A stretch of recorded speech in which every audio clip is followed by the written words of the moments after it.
गोजोन फुंबिलि दिनै 15 एप्रिल 2023 गिबियावनो रंजालि बैसागुनि बयनिसिमबो आंनि अननाय आरो सिबिनायखौ जासिहरनाय थाबाय। गोदान बोसोरा बयनिबो गोसोआव जाहाथे रंजानाय लाबोयो आरो बयनिबो देहाया जाहाथे गाहामैनो बारग'लांनो हायो बेनि थाखाय अबंलावरिनिसिम आरज गाबनाय थाबाय। खुलुमबाय, आं सिबिरानि ब्रह्म।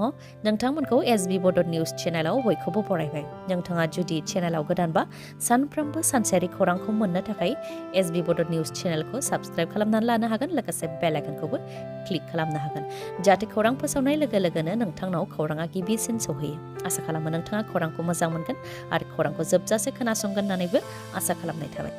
मोसौ बैसागुनि समाव मुफुरनि उदखार। चिरां जिल्लायाव मुफुरनि गाग्लोबनायजों 4 सुबुङा जोखोम जादों।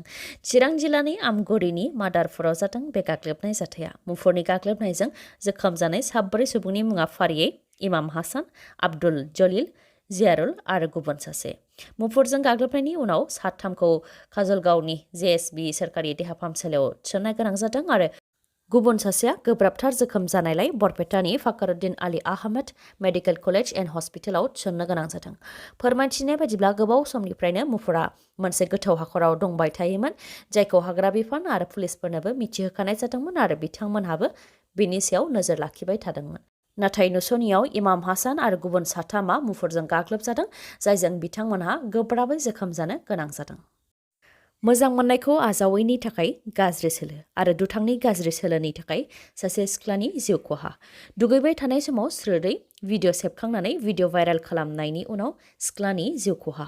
सिलचराव जादों बे मुगैथाव जाथाया। फोरमायथिनाय बायदिब्ला हासिम उद्दिन लास्कार मुंनि दुथाङा सासे सिख्लाखौ मोजां मोननानै गावनि मोजां मोननायखौ आजावनानै लानो थाखाय सिख्लाखौ बुंथिदोंमोन, नाथाय सिख्लाया मोजां मोननायखौ आजावनानै लायाखैमोन। जायनि थाखाय दुथाङा सिख्लाया दुगैबाय थानाय समाव सिख्लानि भिडिअखौ स्रोदै खेबखुमादोंमोन आरो बे भिडिअखौ लानानै सिख्लाखौ सिगि-सग' खालामदोंमोन।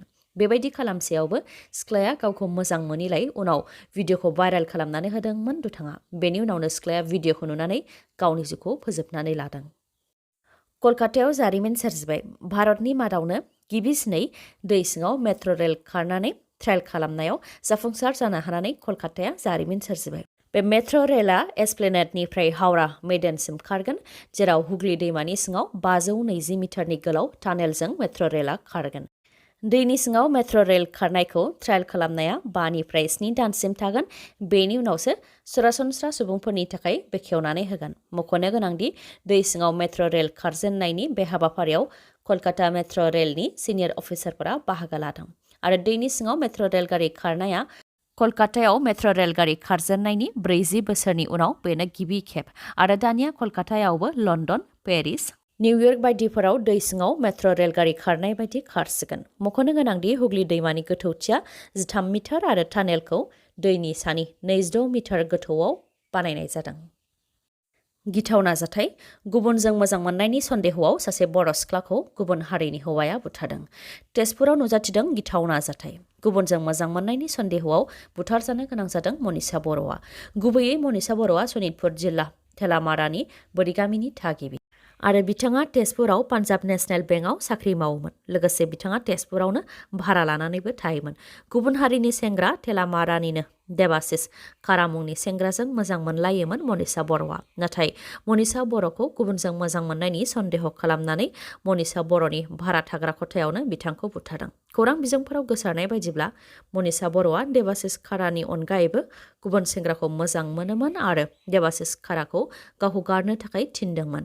बेयावनो बिसोरनि गेजेराव दावराव दावसि जादों आरो देबासिस खाराया मनिषा बर'खौ बुथारदों।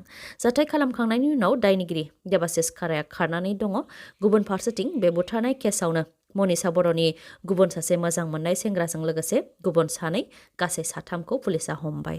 मख'नो गोनांदि मनिषा बर'नि थैनाय गोथै देहाखौ मोननायनि उनाव बिथांनि नखरनिफोरजों लोगोसे ओनसोलावबो दुंहाव थासारि जादों। गोबां सुबुंफोरा अदेबानि रायजो राजाफ्रा पुलिस थानायाव थांनानै पुलिस थानाखौ बेंखनहैदों, लोगोसे गोसोखां बिलाइ गथायदों। मनिषा बर'खौ बुथारग्रा गुबै दायनिगिरि देबासिस खाराखौ 24 घन्टानि गेजेरावनो हमनो थाखाय पुलिसनिसिम दाबि दैखांदों नखरनिफोरा। लोगोसे हमखांनायनि उनाव आयेननि गेजेरजों जाहाथे उदां अख्राङाव फैनो मोना आरो दायनिगिरिखौ जाहाथे फासि होयो बेनि थाखायबो दाबि दैखांदों बिथांमोनहा। मनिषा बर'नि बुथारनाय जाथायखौ खौरां मोननायनि उनाव रायजो राजाफोरजों लोगोसे माखासे दोलो आफादफोराबो नुजाथिहैदों। मोसौ बैसागुनि समाव मोसौ थुखैनो थांनानै सासे लाइमोननि जिउ खहा। हावलिनि परा बहराल गामिनि रायजो राजाफोरा पला दैमायाव मोसौ थुखैहैनो थांदोंमोन, जेराव सान्तानु मुंनि सुबुङाबो मोसौ थुखैनो थाखाय थांफादोंमोन। बेयावनो सान्तानुआ दैनि गोथौ हाखराव गाब्र'दों, जायजों बिथाङा गोदोलांदों। गोबां नागिरनायनि उनाव 40 मिनिट नागिरनायनि उनाव बिथांनि गोथै देहाखौ उनाव मोननो हादों। रायजो राजाफ्रा अजद होनाय बायदिब्ला आयेन बेरेखायै दैमायाव गोथौ गोथौ हाखर जावनानै बाला अन्थाइ रोगानायनि थाखायनो बे जाथाया जानो मोन्दों। बेराफारसेथिं हाग्रा बिफानाबो बेफोरनि सायाव नोजोर होआखै, बेनिखायनो बेनि सायाव जाहाथे नायबिजिरनाय जायो बेनि थाखाय दाबि दैखांदों रायजो राजाफ्रा। रायजो राजाफ्रा फोरमायथिबावनाय बायदिब्ला सान्तानुआ फरायनायाव मोजां सासे फरायसामोन। मेट्रिक आरो हायार सेकेन्डारियाव स्टार मार्क मोननानै उथ्रिसार जानो हादोंमोन आरो दासान्दि बिथाङा BH कलेजाव ग्रेजुएसन खालामगासिनो दंमोन। दिल्लीनि डिपुटि चिफ मिनिस्टारखौ CBIआ एरेस्ट खालामखांनायनि उनाव दिल्लीनि गिबि मन्थ्रि अरविन्द केजरीवालनोबो CBIआ सामन हरदों। लिकुइड पलिसि केसआव सोंनाय फिननाय लानो थाखाय 6 एप्रिलाव नुजाथि फैनो थाखाय दिल्लीनि गिबि मन्थ्रिनिसिम सामन दैथायहरदों CBIआ। दिल्लीनि गिबि मन्थ्रि अरविन्द केजरीवालखौ हमनो थाखाय मिरु सोरखारा सोलो खालामदों होननानै फोरमायथिदों आम आदमी पार्टीनि गागि दैदेनगिरि आरो राज्य सभानि MP संजय सिंह बिथाङा। आम आदमी पार्टीआ नेशनेल पार्टी महरै गनायथि मोननायनि उनावनो अरविन्द केजरीवालनि सायाव प्रेसार होनो थाखायनो लिकुइड पलिसि केसआव CBIआ सामन दैथायहरदों होननानै फोरमायथिदों। मख'नो गोनांदि थांनाय फेब्रुवारि दानावसो आम आदमी पार्टीनि दैदेनगिरि आरो दिल्लीनि लेङाइ गिबि मन्थ्रि मनीष सिसोदियाखौ एक्साइज पलिसि केसआव एरेस्ट खालामदोंमोन, जायनि थाखाय बिथाङा लेङाइ गिबि मन्थ्रिनि बिबानखौबो एंगारनो गोनां जादोंमोन। UPPL दोलोखौ एंगारनानै BPF दोलोआव हाबफैनायखौ लानानै बायदि रावै सोंखारिनायखौ लानानै बिपुल रामसियारिनि खौरांगिरि मेल। रायखांनो गोनांदि थांनाय 2 अक्ट'आव मुसलपुराव खुंफुंनाय BPFनि सुबुं सांग्रांथि मेल आरो हानजा सुरनाय हाबाफारियाव बिपुल रामसियारिया UPPL दोलोखौ एंगारनानै BPF दोलोआव हाबफैदोंमोन, जायखौ लानानै UPPLनि माखासे मावथिफोरा खौरांगिरि मेल खुंनानै बायदि रावै सोंखारिदोंमोन। बेनि फिननाय होदों बिपुल रामसियारिया, जायनाखि बिपुल रामसियारिखौ UPPLनि भटार्सो आरो हानि दालालि खालामग्रा आरो गुबुननि रां लानानै न' लुदों होननानै अजद होदोंमोन। बेनि सायाव बिथाङा फिननाय होदों, आं जुदि सासे UPPLनि भटारल'मोनबा मानि थाखाय दोलो एंगारनायखौ लानानै खौरांगिरि मेलनि गेजेरजों सोंखारिनो गोनां जाखो होननानै सोंथि खालामो आरो फोरमायथिदों दि आं दि प्राइमारिनि फाइनान्सियेल सेक्रेटारि बेखौ राकेशजों लोगोसे ओनसोलनि गासैबो रायजो राजाफ्रानो मिथिगौ। बेनि अनगायैबो फालांगि खालामनानैसो न'खौ लुदों होननानैबो फोरमायथियो बिथां बिपुल रामसियारिया। लोगोसे बुंथिबावोदि जायनाखि UPPLआ रायजो राजानो खोथा होनायखौ लाखिनो हायाखै आरो राकेश ब्रह्मआ जायगा जायगा थांनानै गोबां खोथा हैदोंमोन, जायनि थाखाय रायजो राजाफ्रा जोंनि सायाव फोथायनाय दंमोन, नाथाय खोथा होनाय बायदि मोनसेबो खामानिखौ मावफुंनो हायाखै, जायनि थाखाय दुखु मोननानै BPF दोलोआव हाबफैदों होननानै फोरमायथियो बिपुल रामसियारिया। लोगोसे बुंथिबावोदि बिटिआर गोरोबथा खालामनाय हिसाबै जेबो खामानि मावनो हायाखै। थाखानाय सम्पथियासो गोमालांगासिनो दं, बेनिखायनो बेनि सायाव जों बयबो साननो नांगोन आरो BTCखौ जों रैखा खालामनो नांगोन आरो खौसे जानो नांगोन होननानै बुंथियो बिपुल रामसियारिया।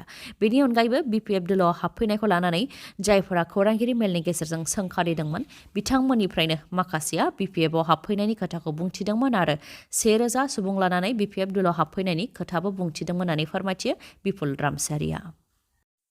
हाग्रा बिफानाव मावनाय सासे मावथिनि सोंखारिजाथाव आखु। उन्दै उन्दै गथ'साफोरखौ जिनाहारि खालामनो नाजानाय जाथाय जादों। बे जाथाया लखिमपुरनि बकानालायाव जादों। काकय हाग्रा खोन्दोआव मावनाय हाग्रा बिफाननि मावथि आसिम पामेगामा उन्दै उन्दै हिन्जावसा गथ'साफोरखौ जिनाहारि खालामनो नाजादोंमोन। जिनाहारि खालामनो नागिरजानाय उन्दै गथ'साफोरनि बैसोआ सासेना 9 बोसोर आरो गुबुन सासेना 5 बोसोर।